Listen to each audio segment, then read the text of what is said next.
खुदा ने मुख्तलिफ ज़मानों में मुख्तलिफ लोगों से मुख्तलिफ अहद बांधे। किताब मुक़द्दस में हमें ज़मानों के लिहाज से अहदों की तफसील मिलती है। इसके अलावा हर अहद खून से बांधा गया, हर अहद उम्र भर के लिए होता है। यही अहद में और मुआहदे में फ़र्क है। पुराने अहदनामा की जिल्द में हमें 3 मुख्तलिफ अहदों का बयान मिलता है। पैदाइश 9 में पहला अहद नूह से बांधा गया, दूसरा अहद पैदाइश 17 में इब्राहिम से और तीसरा अहद पैदाइश 24 में बनी इसराइल से बांधा गया। हर अहद वादों की बुनियाद पर बांधा जाता रहा है। इसके अलावा हर अहद के साथ अलग शरीयत, अलग बरक़ात, नेमतें, अलग निशान और अलग अजर भी रखा जाता रहा है। बाइबल मुक़द्दस में हमें इन अहदों के दरमियानी भी अलग अलग नजर आते हैं। मुमकिन है कि इन 4 मुख्तलिफ अहदों में चंद अहकामात या बरकतें या वादे एक जैसे हों। याद रहे कि जो अहद नूह से, इब्राहिम से और बनी इसराइल से बांधे गए, सिर्फ वही लोग उस अहद के पाबंद थे, जबकि उनके आसपास के लोग और दूसरी अक़वाम उस अहद में शरीक नहीं हो सकते जो सिर्फ एक कौम या ख़ानदान तक महदूद था। नए अहदनामे में खुदा ने जो अहद मसीह यीशु की निस्बत बांधा वो किसी मखसूस कौम या ख़ानदान तक महदूद नहीं, बल्कि दुनिया के तमाम लोगों के लिए है। इसलिए नए अहद को समझना हर एक मसीही की रूहानी ज़िंदगी के लिए बहुत ज़्यादा ज़रूरी है। आज की इस वीडियो में नए और पुराने अहद के बीच फ़र्क को समझाने की कोशिश की गई है।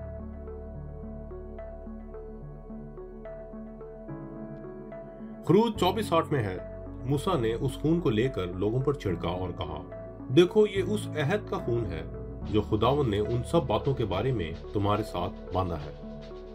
ख़ुरूज 24वें बाब से पहले के अब्वाब में बयान किया गया है कि किस तरह खुदा ने बनी इसराइल को मुल्क मिस्र से, फिरौन की गुलामी से आज़ादी दिलाई, और जब वो मुल्क कनान की राह में थे तो खुदा ने उन्हें 10 अहकाम दिए। हम 24वें बाब में देखते हैं कि खुदा ने उनसे अहद बांधते हुए कहा कि देखो ये उस अहद का खून है। यहाँ पर मूसा का इशारा बकरों के खून की कुर्बानी की तरफ था जो उस अहद के वक्त चढ़ाई गई। मत्ती की इंजील उसके 24वें बाब की 27वीं 28वीं आयत। फिर प्याला लेकर शुक्र किया और उनको देकर कहा, तुम सब इसमें से पियो, क्योंकि ये मेरा वो अहद का खून है जो बतेरों के लिए गुनाहों की माफी के वास्ते बहाया जाता है। इसी बात को लूका 22:20 में भी दोहराया गया है। और इसी तरह खाने के बाद प्याला ये कहकर दिया कि ये प्याला मेरे उस खून में नया अहद है जो तुम्हारे वास्ते बहाया जाता है। यहाँ पर उस खून में नया अहद से मुराद बैलों और बकरों का खून नहीं, बल्कि मसीह यीशु ने अपनी कुर्बानी की तरफ इशारा किया था। इब्रानियों 8:13 में पौलुस रसूल ने नया अहद की वजाहत इस तरह से की है कि जब उसने नया अहद कहा तो पहले को पुराना ठहराया, और जो चीजें पुरानी और मुद्दत की हो जाती हैं वो मिटने के करीब होती हैं। सवाल ये पैदा होता है कि एक अहद के होते हुए हमें दूसरे अहद की क्यों जरूरत पड़ी। इब्रानियों 8वें बाब में ही हमें इसका जवाब मिलता है, क्योंकि अगर पहला अहद बेनुक्स होता तो दूसरे के लिए मौका ना ढूंढा जाता। बस वो उनके नुक्स बता कर कहता है कि खुदावंद फरमाता है कि देख वो दिन आते हैं कि मैं इसराइल के घराने और यहूदा के घराने से एक नया अहद बांधूंगा। ये उस अहद की मानिंद ना होगा जो मैंने उनके बाप दादा से उस दिन बांधा था जब मुल्क मिस्र से निकाल लाने के लिए उनका हाथ पकड़ा था, इस वास्ते कि वो मेरे अहद पर कायम नहीं रहे। और खुदावंद फरमाता है कि मैंने उनकी तरफ कुछ तवज्जो ना की। इन आयात से हमने सीखा कि पुराना अहद मिटने के करीब इसलिए हो गया क्योंकि बनी इसराइल जिनसे वो अहद बांधा गया था वो उस अहद पर कायम ना रहे। यिर्मयाह 15:6 में खुदा बनी इसराइल के बार बार बरगश्ता हो जाने का गिला करता है और कहता है कि मैं तो तरस खाते खाते तंग आ गया हूँ। कलाम के इस हिस्सा के मुताबिक खराबी या नुक्स इंसान की तरफ से पैदा हुआ, यानी बनी इसराइली अपनी मुसलसल गुमराही या सरकशी की वजह से उस अहद को कायम ना रख सके। इसी सबब से इब्रानियों 10:9 के मुताबिक ना सिर्फ उसने पुराने अहद को मौकूफ किया जो बनी इसराइलियों के साथ बांधा गया था, बल्कि इब्रानियों 10:2 के मुताबिक उन बैलों और बकरों की कुर्बानियों को भी मौकूफ कर दिया जिनके खून के वसीला से वो अहद बांधा गया था। और साथ ही साथ इफिसियों 2:15 के मुताबिक उस अहद में दी गई शरीयत भी मौकूफ हो गई। जब अहद ही नहीं रहा तो शरीयत किस काम की। एक बार फिर याद करवाता चलूं कि नुक्स शरीयत में नहीं बल्कि इंसानों में था। नया अहद जो खुदा ने मसीह यीशु के वसीला बनीनो इंसान से बांधा, इब्रानियों 7:22 के मुताबिक बेहतर अहद है, और मसीह यीशु को खुदा ने उस बेहतर अहद का जामिन या दरमियानी मुकर्रर किया। इब्रानियों 8:6 में बयान है कि इस बेहतर अहद को बेहतर वादों की बुनियाद पर कायम किया गया है। इसी बात की तस्दीक दूसरा पतरस पहले बाब की चौथी आयत में भी की गई है। खुदा ने मसीह यीशु के वसीला नए अहद में हमसे कीमती और नहायत बड़े वादे किए हैं, ताकि उनके वसीला हम उस खराबी या गुनाह से मुकम्मल तौर से आज़ादी हासिल कर पाएं। यानी नए अहद के वादे हमें गुनाह से मुकम्मल मखलसी दिलाने की कुदरत रखते हैं। नए अहद के वादों को बेहतर तौर से समझने के लिए एक मुख्तसर नज़र पुराने अहद के वादों पर भी डाली जाए, ताकि हम नए और पुराने अहदों में किए गए वादों में फ़र्क भी जान पाएं और ये भी सीख पाएं कि किस बुनियाद पर नए अहद के वादों को बेहतर कहा है।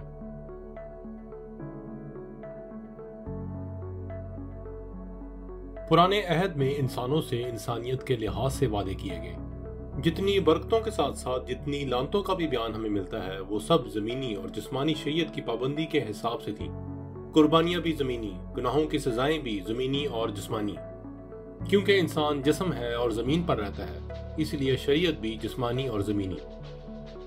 पुराने अहदों का आसमान की बादशाहत से या अब्दियत से कोई वास्ता साबित नहीं होता। मिसाल के तौर पर, तू मेरी इबादत कर, रोटी और पानी के बरकत का वादा इंसानी और ज़मीनी वादा है। माँ बाप की इज्जत के साथ उम्र की दराजी का वादा, खेत के हासिल की बरकत, हाथ के काम में बरकत, नस्ल के बढ़ाने की बरकत, शिफा की बरकत। ये सब वादे और सब बरकतें इंसानी और ज़मीनी और जिस्मानी हैं। सलामती की बरकत का वादा, फरमाबरदार औलाद का वादा। इसके अलावा भी आप लानतों और बरकतों की बड़ी लिस्ट इस्तिश्ना 27वें और 28वें बाब में पढ़ सकते हैं।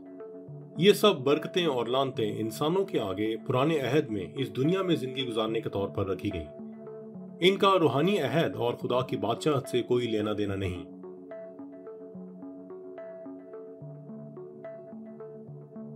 एक बात और गौरतलब है कि पुराने अहद के सारे हुक्म बशरियत या इंसान की सलाहियत के मुताबिक दिए गए थे, यानी इंसानी सिफ्त के मुताबिक। पुराने अहद में जो कुछ भी दिया गया इंसानी सिफात या बशरियत के एतबार से दिया गया, यानी जो इंसान कर सकता है इंसानी सिफ्त जैसी है, उसी लिहाज से शरीयत भी मिली।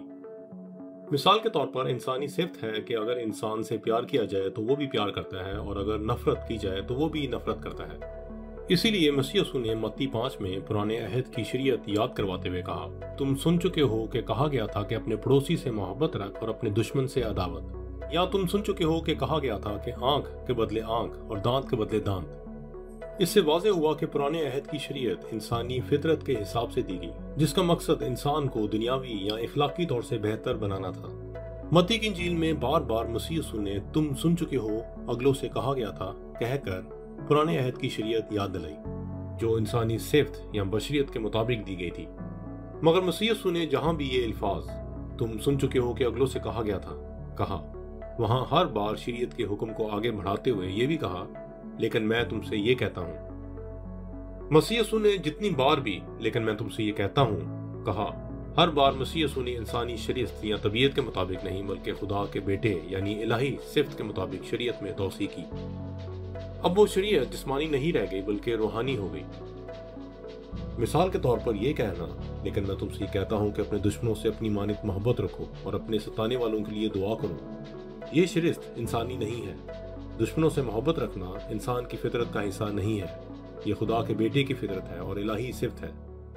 इसके अलावा भी जितनी बार मसीह यीशु ने लेकिन मैं तुमसे ये कहता हूँ कहा, हर बार अपनी इलाही फितरत के मुताबिक शरीयत को आगे बढ़ाते हुए रूहानी बना दिया।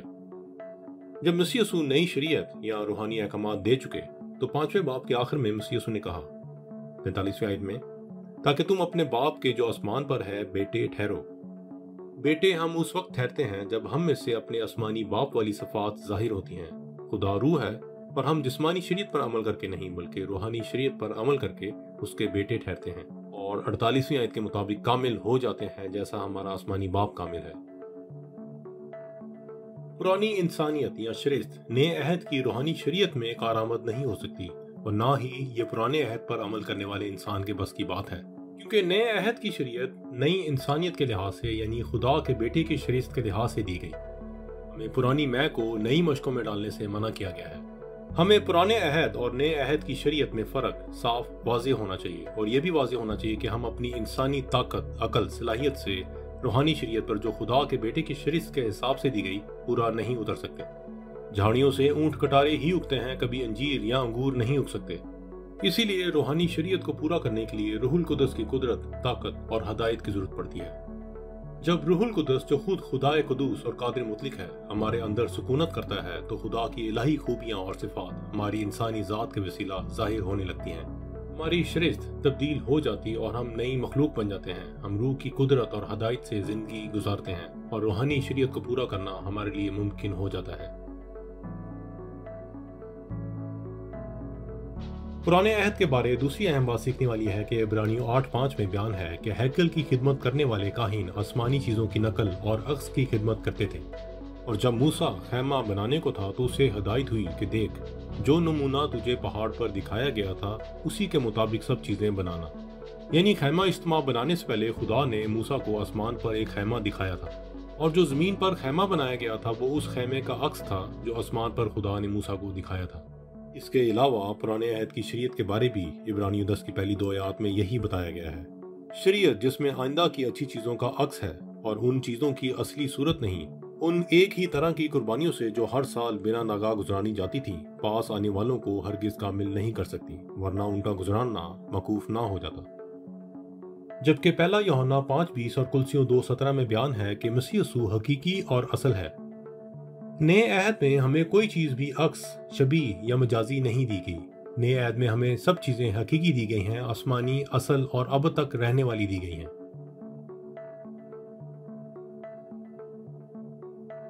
नए अहद यानी मसीहत और पुराने अहदों के साथ साथ दुनिया के तमाम मज़ाहिब में एक फ़र्क बहुत वाज़ेह है। दुनिया के तमाम मज़ाहिब और पुराने अहद इंसान की इंसानियत को सुधारने या इंसान के शरीस्त को इखलाकी तौर से निखारने या बेहतर बनाने पर जोर देते हैं, जबकि मसीहत में जो गुनाह था उसको सलीब पर मसलूब कर दिया गया, यानी गुनाह के बदन को सलीब पर अदालत जारी करते हुए इंजाम तक पहुंचा दिया गया, जिस सबब से हम रोमियो 6:6 के मुताबिक ईमान रखते हैं कि हमारा गुनाह का बदन मसीह यसू के साथ मसलूब किया गया ताकि हम शरीयत और गुनाह की गुलामी से छूटकर खुदा के फर्जंद बन जाएं।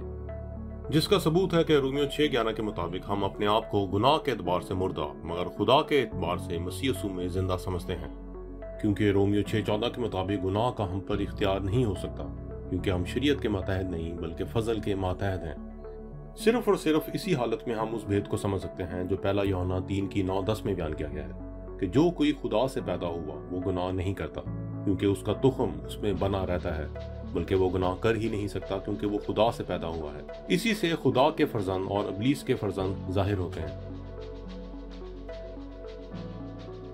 इमाल 15:10 में बयान किया गया है कि शरीयत के मानने वालों की गर्दन पर शरीयत एक ऐसा जुआ है जिसका बोझ ना उनके बाप दादा यानी बनी इसराइल उठा पाए और ना वो खुद कभी उठा पाएंगे। गलतियों 2:16 और रोमियो 3:20 में शरीयत के अमाल से कोई बशर खुदा के हुजूर आस पास नहीं ठहर सकता। रोमियो 4:14-15 शरीयत तो गज़ब पैदा करती है और जहाँ शरीयत नहीं वहाँ उदूले हुक्मी भी नहीं। रोमियो 5:20 और पहला कुरिन्थियों 15:56 शरीयत की वजह से तो गुनाह और भी ज्यादा होता है। रोमियो 8:2 में पुरानी आयत की शरीयत को गुनाह और मौत की शरीयत कहा गया है और उससे अगली आयत में शरीयत को कमजोर भी कहा गया है। इसके अलावा दूसरा कुरिन्थियों 3:7 में भी पौलुस रसूल ने पुराने अहद को मौत का अहद कहा है और 10वीं आयत में बेजलाल अहद कहा है और 11वीं आयत में मिटने वाला अहद जिसकी तस्दीक इब्रानियों 8:16 में भी होती है। जबकि गलतियों 3:10 में तो साफ साफ बता दिया गया है कि जितने शरीयत के अमाल पर तकिया करते हैं वो सब लानत के मातहत हैं। चुनाचा लिखा है कि जो कोई उन सब बातों के करने पर कायम नहीं रहता जो शरीयत की किताब में लिखी हैं वो लानती है। और फिर 13वीं आयत में हमें खुशखबरी भी सुनाई गई है कि मसीह यसू ने हमें शरीयत की लानत से आज़ाद किया। इसीलिए मसीह यसू ने लूका 16:16 में इरशाद फरमाया था कि शरीयत और अंबिया यूहन्ना तक रहे, यानी यूहन्ना इस्तबागी के बाद पुराने अहद के नबी आना भी बंद हो गए और शरीयत का जोर भी खत्म हो गया, जिससे वाज़ेह होता है कि शरीयत का इख्तियार तब तक था जब तक मसीह यसू ने सलीब पर जान नहीं दी। इसी बात की तस्दीक गलतियों 3:23-25 तक में भी होती है। ईमान के आने से पेशतर शरीयत की मातहदी में हमारी निगहबानी होती थी और उस ईमान के आने तक जो जाहिर होने वाला था हम उसी के पाबंद रहे। बस शरीयत मसीह तक पहुँचाने को हमारा उस्ताद बनी ताकि हम ईमान के सबब से रास पास ठहरें, मगर जब ईमान आ चुका तो हम उस्ताद के मातहत ना रहे। यहाँ एक बात दोबारा वाज़ेह करता चलूं कि रोमियो 7:12 के मुताबिक शरीयत तो पाक है और रास्त है, मसला इंसानी शरीयत में है ना कि शरीयत में। इंसानी फितरत ने खराबी पैदा की और खुदा से दूरी इख्तियार की। खुदा या तो हमें उस खराबी में पड़े रहने देता और सारी नस्ल इंसानी सजा की मुस्तहक होती, मगर खुदा की मोहब्बत का इजहार मसीह यसू के वसीले इस तरह जाहिर हुआ कि उस वजह को यानी शरीयत को जो खुदा और इंसान के बीच दरार का सबब बनी, बीच में से हटाकर इंसान से फिर सुलह कर ली। یہی خوشخبری ہے، یہی انجیل ہے جس کا بیان دوسرا کرنتھیوں 5:19 میں بھی ہے کہ خدا نے مسیح میں ہو کر اپنے ساتھ دنیا کا ملاپ کر لیا اور ان کی تفسیروں کو یعنی گناہوں کو ان کے ذمہ نہ لگایا، اور اس میں ملاپ کا پیغام اس نے ہمیں سونپا ہے۔ غلاطیوں 5:16-18 مگر میں تم سے یہ کہتا ہوں کہ روح کے موافق چلو تو جسم کی خواہش کو ہرگز پورا نہ کرو گے۔ جسم روح کے خلاف خواہش کرتا ہے اور روح جسم کے خلاف، اور یہ ایک دوسرے کے مخالف ہیں تاکہ تم جو چاہتے ہو وہ نہ کرو۔ اور اگر روح کی ہدایت سے چلتے ہو تو شریعت کے ماتحت نہیں، کیونکہ ہمارا عہد بھی روحانی ہے، ہماری شریعت بھی روحانی، اور ہم نے چلنا بھی روح کے موافق ہی ہے۔ افسیوں 5:8 میں کیونکہ تم پہلے تاریخی تھے مگر اب خداوند میں نور ہو، بس نور کے فرزندوں کی طرح چلو۔ روح میں چلنا ہی نور میں چلنا ہے، اور اسی کا مطلب مسیح میں قائم رہنا ہے۔ یوحنا 15:4 تم مجھ میں قائم رہو اور میں تم میں، جس طرح ڈالی اگر انگور کے درخت میں قائم نہ رہے تو اپنے آپ سے پھل نہیں لا سکتی، اسی طرح تم بھی اگر مجھ میں قائم نہ رہو تو پھل نہیں لا سکتے۔ مسیح میں قائم ہونا یا روح کی ہدایت سے چلنا ایک ہی بات ہے، صرف اسی حالت میں ہمیں روحانی برکات اور روحانی نعمتیں ملتی ہیں، اور روح کے پھل جو خدا کی شریعت کے مطابق ہیں ہماری زندگیوں میں ظاہر ہوتے ہیں۔ عہد بھی روحانی، وعدے بھی روحانی، شریعت بھی روحانی، چلنا بھی روح کے موافق ہی چاہیے، پھل اور نعمتیں بھی روحانی۔ رومیو 12:11 میں ہے کہ روحانی جوش میں بھرے رہو، یعنی ہمارا جوش بھی روحانی۔ مسیح یسوع نے کہا کہ زندگی کی روٹی میں ہوں، اور یہ بھی کہا کہ اگر کوئی پیاسا ہو تو میرے پاس آ کر پیے، اس میں سے زندگی کے پانی کی ندیاں جاری ہوں گی۔ اور لکھا ہے کہ یہ بات اس نے اس روح کی بابت کہی جسے وہ پانے کو تھے، یعنی ہماری روٹی بھی آسمانی اور روحانی، اور ہمارا پانی بھی روحانی۔ خادم بھی لفظوں کے نہیں بلکہ روح کے، ہمارا کاہن بھی روحانی، ہماری جانفشانی بھی روحانی، ہمیں خیال میں بھی روحانی باتوں کے رہنا ہے، ہمارا ختنہ بھی دل کا اور روحانی، اور بے شک ہمارا اجر بھی روحانی۔ پہلا کرنتھیوں 2:13 میں ہے کہ ہم ان باتوں کو ان لفظوں میں بیان نہیں کرتے جو انسانی حکمت نے ہم کو سکھائے ہوں، بلکہ ان الفاظ میں جو روح نے سکھائے ہیں، اور روحانی باتوں کا روحانی باتوں سے مقابلہ کرتے ہیں۔ آیت سے یہ ظاہر ہوا کہ ہم خدا کا کلام سناتے وقت بھی اپنی حکمت استعمال نہیں کرتے، بلکہ روح نے جو ہمیں سکھایا ہوتا ہے وہی سناتے ہیں۔ مطلب یہ ہوا کہ ہماری منادی بھی روحانی ہے، کیونکہ ہماری منادی ہماری اپنی عقل سے نہیں بلکہ روح کی ہدایت سے ہے۔ اسی لیے افسیوں 4:23 میں بھی کہا گیا ہے کہ اپنی عقل کی روحانی حالت میں نئے بنتے جاؤ۔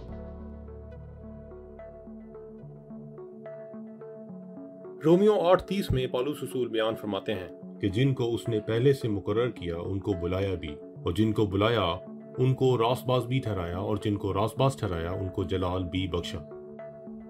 نئے عہد کے اس جلال کو پالوس رسول بڑی خوبصورتی سے پرانے عہد کے جلال سے موازنہ کرتے ہوئے بیان کرتے ہیں۔ دوسرا کرنتھیوں 3:7 سے پڑھنا شروع کروں گا۔ اور جب موت کا وہ عہد جس کے حروف پتھروں پر کھودے گئے تھے۔ بعض مسیحوں کا یہ ماننا ہے کہ مسیح یسوع نے صرف قربانیوں کی شریعت کو ختم کیا، جبکہ حکموں کی شریعت آج بھی قائم ہے۔ ذرا غور فرمائیں کہ یہاں اس شریعت کی بات ہو رہی ہے جس کے حروف پتھروں پر کھودے گئے تھے، یعنی 10 احکام، کیونکہ قربانی کی شریعت کو تو کبھی پتھروں پر کھودا ہی نہیں گیا۔ حوالہ دوبارہ پڑھوں گا۔ اور جب موت کا وہ عہد جس کے حروف پتھروں پر کھودے گئے تھے ایسا جلال والا ہوا کہ بنی اسرائیل موسیٰ کے چہرے پر اس جلال کے سبب سے جو اس کے چہرے پر تھا غور سے نظر نہ کر سکے، حالانکہ وہ گھٹتا جاتا تھا۔ اس آیت میں پالوس رسول پرانے عہد کے اس واقعے کو یاد کر رہے ہیں جب مقدس موسیٰ خدا سے ملنے پہاڑ پر جایا کرتے تھے، اور جب وہ واپس آتے تھے تو ان کے چہرے سے نور کی کرنیں نکلتی تھیں، اور وہ جلال اس قدر تیز ہوتا تھا کہ بنی اسرائیلیوں کا موسیٰ کے چہرے کو دیکھنا مشکل ہو جاتا تھا۔ اور یہاں لکھا ہے کہ حالانکہ وہ گھٹتا جاتا تھا، سے مراد یہ ہے کہ موسیٰ کے چہرے سے کچھ عرصے بعد وہ نور ختم ہو جاتا تھا۔ تو روح کا عہد تو ضرور ہی جلال والا ہوگا۔ کلام کے اگلے حصے میں پالوس رسول اس جلال کا جو موسیٰ کے چہرے سے منعکس ہوتا تھا موازنہ اس جلال سے کرنے والے ہیں جو نئے عہد کے شریک مسیحوں کو ملے گا، جس کا بیان رومیو 8:30 میں بھی کیا گیا ہے۔ کیونکہ مجرم ٹھہرانے والا عہد جلال والا تھا تو راست بازی کا عہد تو ضرور ہی جلال والا ہوگا۔ مجرم ٹھہرانے والا عہد یعنی پرانا عہد بنی اسرائیلی جس کے شریک تھے، اور راست بازی کا عہد یعنی مسیح یسوع کے وسیلہ جو ہم سے باندھا گیا۔ بلکہ اس صورت میں وہ جلال والا اس بے انتہا جلال والے کے سبب سے بے جلال ٹھہرا، یعنی وہ جلال جو موسیٰ کے چہرے سے منعکس ہوتا تھا اس جلال کے مقابلہ میں جو مسیح یسوع کے وسیلہ باندھے جانے والے راست بازی کے عہد میں ہمیں ملے گا بے جلال ہے، یعنی کوئی حیثیت نہیں رکھتا۔ کیونکہ جب مٹنے والی چیز جلال والی تھی تو باقی رہنے والی چیز تو ضرور ہی جلال والی ہوگی۔ یہاں ایک بات غور طلب اور بھی ہے، فلپیوں 3:21 وہ ہماری پست حالی کے بدن کی شکل بدل کر اپنے جلال کے بدن کی صورت پر بنائے گا، پہلا پطرس 5:10 اب خدا جو ہر طرح کے فضل کا چشمہ ہے، جس نے تم کو مسیح میں اپنے ابدی جلال کے لیے بلایا، تمہیں تھوڑی مدت تک دکھ اٹھانے کے بعد آپ ہی تمہیں کامل اور قائم اور مضبوط کرے۔ ان دو حوالوں یعنی فلپیوں 3:21 اور پہلا پطرس 5:10 سے واضح ہوا کہ آنے والے جہان کے لیے پہلا کرنتھیوں 15:51-52 کے مطابق جب ہم غیر فانی حالت میں بدل جائیں گے تو خدا ہمیں ابدی جلال بخشے گا۔ وہ جلال موسیٰ کے چہرے پر گھٹتے جانے والے جلال کی مانند نہیں بلکہ ہمیشہ کے لیے ہوگا، جبکہ اس جہان کے لیے دوسرا کرنتھیوں 3:18 کے مطابق موجودہ دور میں بھی خدا نے ہمیں روحانی طور پر جلال پہلے سے ہی بخش دیا ہوا ہے۔ یہاں لکھا ہے، مگر جب ہم سب کے بے نقاب چہروں سے خداوند کا جلال اس طرح منعکس ہوتا ہے جس طرح آئینہ میں، تو اس خداوند کے وسیلہ سے جو روح ہے ہم اس جلالی صورت میں درجہ بدرجہ بدلتے جاتے ہیں۔ رومیو 8:5 کیونکہ جو جسمانی ہے وہ جسمانی باتوں کے خیال میں رہتے ہیں اور جو روحانی ہے وہ روحانی باتوں کے خیال میں رہتے ہیں۔ جسمانی باتوں کے خیال کو سمجھنے کے طور سے متی 22 مرکز 12 لوکا 20 میں ایک واقعہ بیان کیا گیا ہے۔ چند صدوقی مسیح یسوع کے پاس آئے اور پوچھنے لگے، لوکا 20:28 سے پڑھنا شروع کروں گا۔ اے استاد، موسیٰ نے ہمارے لیے لکھا ہے کہ اگر کسی کا بیاہ ہوا بھائی بے اولاد مر جائے تو اس کا بھائی اس کی بیوی کو لے لے اور اپنے بھائی کے لیے نسل پیدا کرے۔ چنانچہ 7 بھائی تھے، پہلے نے بیوی کی اور بے اولاد مر گیا، پھر دوسرے نے اسے لیا اور تیسرے نے بھی، اسی طرح 7 بے اولاد مر گئے، آخر کو وہ عورت بھی مر گئی۔ پس قیامت میں وہ عورت ان میں سے کس کی بیوی ہوگی؟ بے شک مسیح یسوع نے انہیں دیکھ کر سوچا ہوگا کہ یہ لوگ دنیاوی ہیں، دنیاوی باتوں کے خیال میں رہتے ہیں، جسمانی شریعت میں پھنسے ہوئے ہیں۔ مسیح یسوع نے انہیں جواب بھی موسوی شریعت کے مطابق نہیں بلکہ روحانی شریعت کے مطابق دیا۔ 34ویں آیت میں مسیح یسوع نے ان سے کہا کہ اس جہان کے فرزندوں میں تو بیاہ شادی ہوتی ہے، لیکن جو لوگ اس لائق ٹھہریں گے کہ اس جہان کو حاصل کریں اور مردوں میں سے جی اٹھیں، ان میں بیاہ شادی نہ ہوگی۔ روحانی شریعت ہمیں جسم کے کاموں میں الجھائے نہیں رکھتی کہ کیا کھانا پینا ہے، کیسے کھانا پینا ہے، کہاں شادیاں کرنی ہیں، کتنی شادیاں کرنی ہیں۔ یہ سب جسم کے کام ہیں اور اس جہان تک محدود ہیں۔ آسمان کی بادشاہت کا اسے کوئی واسطہ نہیں۔ ہمیں متی 6:33 اور لوکا 12:31 میں مسیح یسوع نے دنیاوی نہیں بلکہ آسمان کی بادشاہی کی تلاش کا حکم دیا ہے۔ رومیو 8:6 جسمانی نیت موت ہے مگر روحانی نیت زندگی اور اطمینان ہے۔ اور 9-10 آیت کہ تم جسمانی نہیں بلکہ روحانی ہو، بشرط یہ کہ خدا کا روح تم میں بسا ہوا ہے۔ چونکہ ہم روحانی ہیں، ہماری سوچیں بھی روحانی، ہمارے معاملات بھی روحانی، کیونکہ ہم روح کی ہدایت سے چلتے ہیں۔ آیت کا اگلا حصہ ہے کہ مگر جس میں مسیح کا روح نہیں وہ اس کا نہیں، اور اگر مسیح تم میں ہے تو بدن تو گناہ کے سبب سے مردہ ہے مگر روح رازبازی کے سبب سے زندہ ہے۔ کلسیوں 2:20-23 میں بھی اسی بات کو واضح طور سے بیان کیا گیا ہے۔ جب تم مسیح کے ساتھ دینوی ابتدائی باتوں کی طرف سے مر گئے یعنی شریعت سے آزاد ہو گئے، تو پھر ان کی مانند جو دنیا میں زندگی گزارتے ہیں یعنی شریعت کی ماتحتی میں انسانی احکام اور تعلیم کے موافق ایسے قاعدوں کے کیوں پابند ہوتے ہو کہ اسے نہ چھونا، اسے نہ چکھنا، اسے ہاتھ نہ لگانا، کیونکہ یہ سب چیزیں کام میں لاتے لاتے فنا ہو جائیں گی۔ ان باتوں میں اپنی ایجاد کی ہوئی عبادت اور خاک ساری اور جسمانی ریاضت کے اعتبار سے حکمت کی صورت تو ہے، مگر جسمانی خواہش کے روکنے میں ان سے کچھ فائدہ نہیں ہوتا۔ یعنی وہ ساری شریعت جو پاک اور ناپاک چیزوں کو چھونے سے متعلق تھی یا حلال و حرام چیزیں کھانے پینے سے متعلق تھی، اور اسی طرح کے باقی تمام احکامات ہمیں جسمانی طور سے تو کچھ فائدہ دلا سکتے ہیں مگر روحانی طور سے ہمارے گناہ کرنے کی طلب یا گناہ کی طرف ہماری رغبت کو ختم نہیں کر سکتے، کیونکہ یہ سب حکم موسمی شریعت میں انسانوں کے لیے انسانی شرست کے مطابق دیے گئے تھے جن کا مقصد جسمانی طور سے پاکیزگی حاصل کرنا تھا۔ ہمارے روزمرہ کے یا دنیاوی زندگی گزارتے ہوئے جتنے بھی جسمانی کام یا معاملات ہیں، مثلا ہماری روزی روٹی کی دوڑ دھوپ، ہمارے خرید و فروخت کے معاملات، ہماری آمد و رفت، بیاہ شادیاں، کھانا پینا، صفائی ستھرائی، یہ سب جسم میں زندگی گزارتے ہوئے ساتھ ساتھ چلتے ہیں مگر ان کا روحانیت یا ابدیت سے کوئی تعلق نہیں۔ یہ سب کام جسمانی ہیں اور جسم کے ساتھ ہی ختم ہو جائیں گے۔ شیطان بڑی چلاکی سے ہمیں ان جسمانی باتوں کے خیال میں الجھائے یا مصروف رکھتا ہے تاکہ روحانی باتوں سے دھیان ہٹا رہے، جبکہ روحانی عہد میں ہمیں عالم بالا کی چیزوں کی تلاش میں اور خیال میں رہنے کی ہدایت ملی ہے، کیونکہ ان سب دنیاوی اور جسمانی باتوں کا آسمانی اور روحانی عہد سے میل جول ممکن نہیں۔ اس لیے جتنے بھی جسمانی احکام دیے گئے تھے، مثلا حلال اور حرام کھانوں کی شریعت، بیاہ شادیوں کی حدود، پاک اور ناپاک چیزوں کو چھونے کے بارے، اور اس کے علاوہ بھی وہ سارے احکامات جن کا تعلق روزمرہ کے رہن سہن یا جسمانی پاکیزگی قائم رکھنے سے تھا، وہ سب جسم کے لیے تھے اور جسم کے ساتھ ہی ختم ہو جاتے تھے۔ ان موضوعات پر بحث کرنا روحانی بحث نہیں ہے، اور ان سب کو عبرانیوں 6:1 میں مردہ کام کہا گیا ہے۔ کیا ہم پرانے عہد کے شریک ہو سکتے ہیں؟ کیا موسوی شریعت پر عمل کرنا مسیحوں کے لیے بھی ضروری ہے؟ ہرگز نہیں۔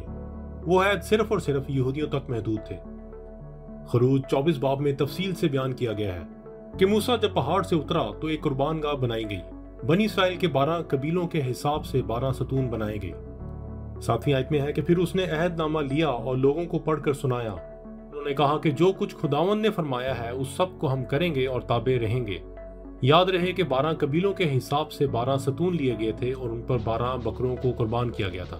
اس کے بعد موسیٰ نے 12 قبیلوں کے مخصوص لوگوں پر خون چھڑکا جو 12 قبیلوں کی نمائندگی کر رہے تھے، اور کہا کہ دیکھو یہ اس عہد کا خون ہے جو خداوند نے ان سب باتوں کے بارے میں تمہارے ساتھ باندھا ہے۔ پرانا عہد صرف اور صرف بنی اسرائیلیوں کے ساتھ باندھا گیا تھا اور ان تک ہی محدود تھا۔ ہم اپنے آپ کو موسوی عہد یا شریعت سے منسلک کرنے کی غلط فہمی میں نہ رہیں۔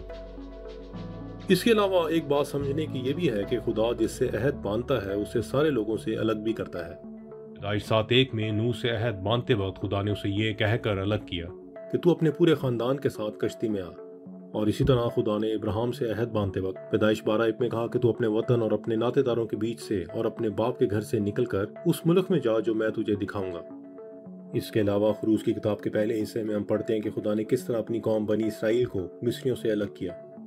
خدا جسے چنتا ہے اور جسے عہد باندھتا ہے اسے الگ کرنے کا مقصد صرف ایک ہی ہوتا ہے کہ عہد کے شریک غیروں سے ملاپ نہ کر پائیں، یعنی علیحدہ رہیں، اور اسی طرح عہد اور عہد کے سارے وعدے اور برکات صرف اسی قوم تک یا نسل تک ہی محدود رہتی ہیں۔ اس کے علاوہ پیدائش 9 نوح کے عہد میں خدا نے تمام جانور، کیڑے مکوڑے اور ہر چلتا پھرتا جاندار کھانے کو دیا، مگر اس کے برعکس احبار 11 موسوی شریعت میں خدا نے چند مخصوص جانور ہی کھانے کے لیے حلال ٹھہرائے۔ اگر کوئی بنی اسرائیلی یعنی موسوی عہد کا شریک ضد کرتا کہ میں تو نوح کے عہد کی شریعت پر عمل کرتے ہوئے کیڑے مکوڑے یا حرام جاندار کھاؤں گا، تو یہ عمل اس کے لیے گناہ گنا جاتا، کیونکہ کیڑے مکوڑے کھانا نوح کی شریعت میں حلال جبکہ موسوی شریعت میں حرام ٹھہرایا گیا تھا۔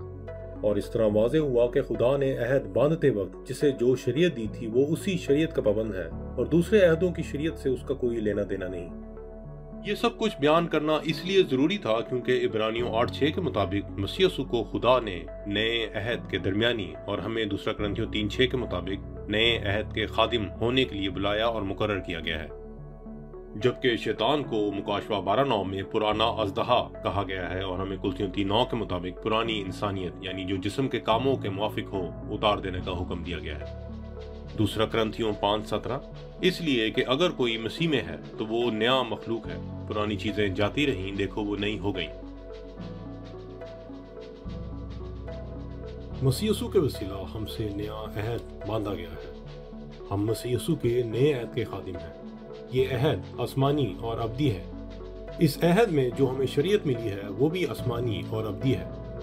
پرانے عہد میں جو شریعت ملی تھی وہ زمینی، عارضی اور جسمانیوں کے لیے تھی، یعنی جسم کے کاموں کے متعلق۔